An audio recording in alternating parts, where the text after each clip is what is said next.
सभी को नमस्कार। कैरियर फर्स्ट चैनल पर आपका स्वागत है।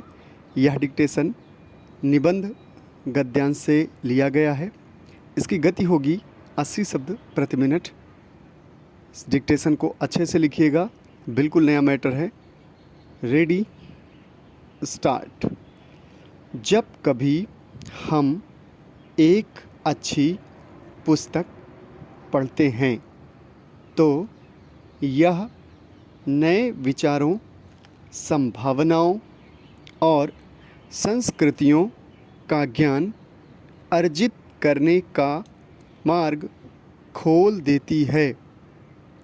यह उक्ति वेरा नजारियान की है। बचपन से हम सुनते आ रहे हैं कि किताबें हमारी सबसे अच्छी दोस्त होती हैं, जो जीवन भर हमें एक शिक्षक की तरह सिखाती हैं। माँ की तरह हर मुसीबत में हमारा साथ निभाती हैं और पिता के भांति अंगुली थामे हर परिस्थिति में सही राह दिखाने का जिम्मा उठाती हैं। दरअसल इनसे प्राप्त ज्ञान ही है जो हमारे व्यक्तित्व का निर्माण कर हमें जीवन जीने की कला सिखाता है। कई बार बीच भंवर में ही कई रिश्ते हमें डूबता हुआ छोड़ जाते हैं, लेकिन किताबों से जुड़ा रिश्ता ही है जो हमें कठिन दौर में सही रास्ता दिखाकर नाव पार लगाता है। किताबें हमारे दुख, दर्द, खुशी, अकेलेपन की साथी होती हैं। यही नहीं, ये एक पीढ़ी से दूसरी पीढ़ी में ज्ञान हस्तांतरित करने में एक अहम भूमिका निभाती हैं। यह एक ऐसा माध्यम है जिसके ज़रिए हम महान हस्तियों के बारे में आसानी से जान पाते हैं, जिन्हें हम अपना आदर्श मानते हैं। कभी कभी जीवन इतना नीरस हो जाता है कि हमें समझ ही नहीं आता कि हमें करना क्या है।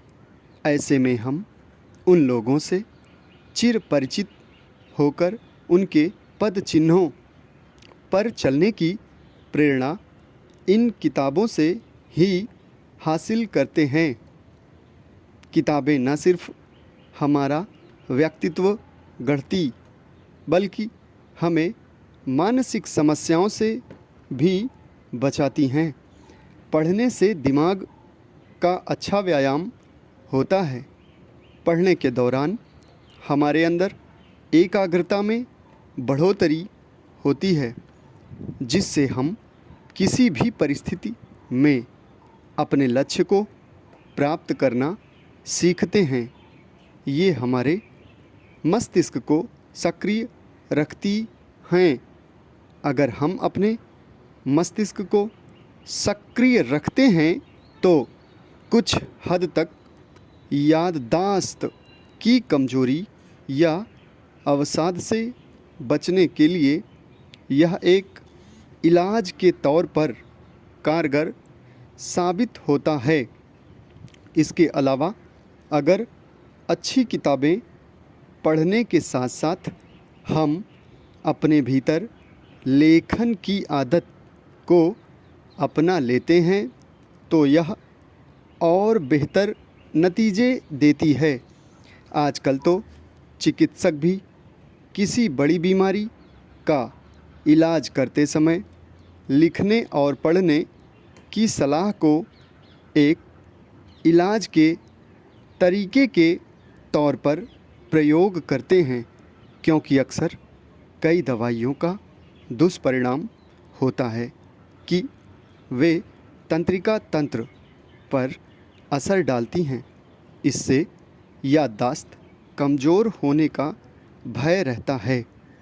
ऐसे में मरीजों को लिखने और पढ़ने की सलाह दी जाती है, जिससे दिमाग सक्रिय रूप से काम कर सके।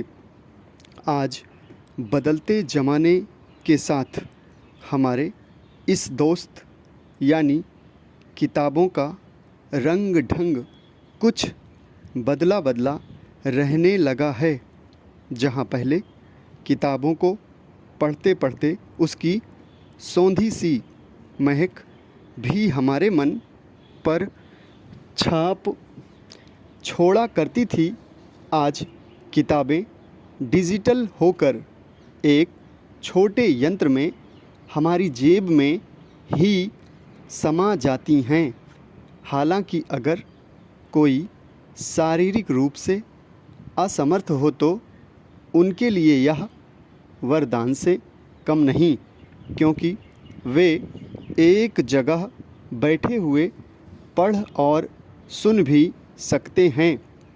साथ ही ये पर्यावरण के अनुकूल भी हैं, क्योंकि इन्हें प्रकाशित करने के लिए सैकड़ों वृक्षों को काटने की आवश्यकता नहीं होती। छपी हुई किताबों को साझा कर हम सामाजिक और पारिवारिक संबंधों को मजबूत बना सकते हैं। किताबें इस बात का भी सबूत हैं कि एक दूसरे से किताबें साझा करते समय कितने ही प्रेमी जोड़ों ने अपने दिल का पैगाम इन किताबों के जरिए साझा किया। आज सोशल मीडिया के अलग अलग मंचों की मदद से कुछ लोग अपने दिल की बात महज एक क्लिक के जरिए बोल देते हैं। यह दूसरी बात है कि आभासी दुनिया में सच्चे दिलों में सिर्फ 10% लोग ऐसे होते हैं जिन्हें सच्चा प्यार मिल पाता है।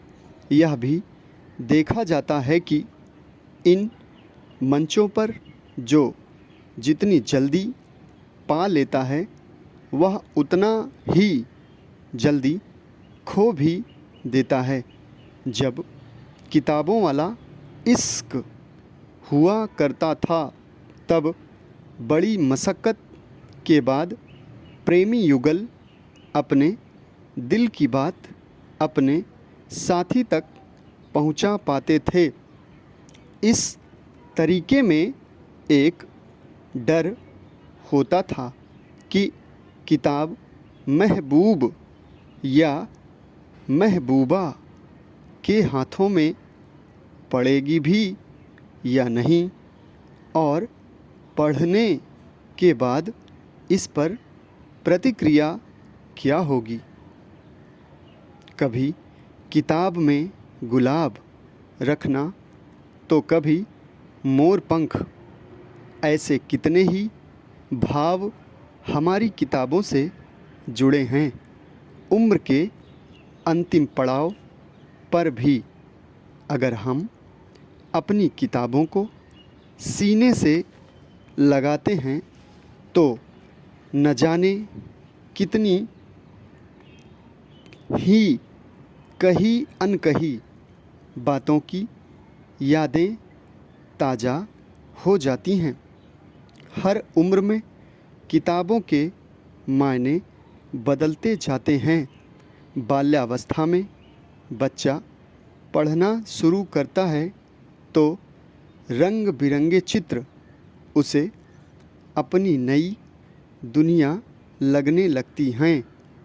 किशोरावस्था तक पहुँचते पहुँचते ज्ञान के भंडार की खोज करने लगता है। तब पाठ्य पुस्तक के साथ साथ सहायक किताबें उसे अच्छे नंबर दिलाने का काम करती हैं।